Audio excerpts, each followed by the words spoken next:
This is Hari Prasad's pride and joy.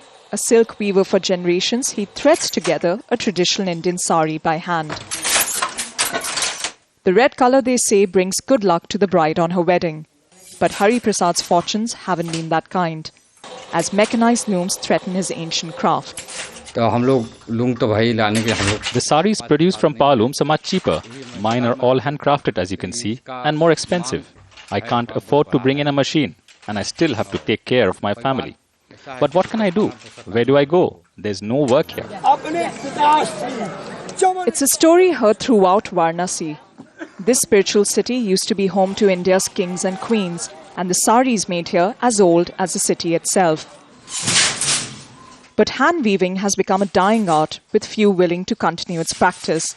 Some small workshops still exist, but back-breaking labour and low profits have meant that tens of thousands of weavers are now out of work.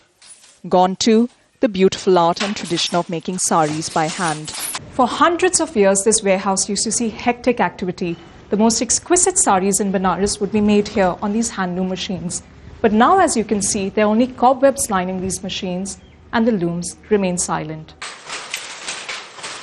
The cause of this deafening silence are these: mechanized power looms, which can replicate traditional saree designs and do the work of up to 10 weavers, producing a saree almost overnight. Their introduction has left thousands out of jobs. Many like Shamlal had to switch their trade. After making sarees for 50 years, he now runs this grocery store. His choice was simple: feeding his family or starving for his art. What could I do? I had to take care of my family in some way.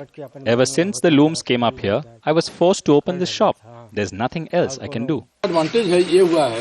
Dr. Rajnikant says if the government doesn't act soon, the weavers of Varanasi may soon disappear altogether. Ever since the markets opened up in India, there's been a 50% drop in the handloom business.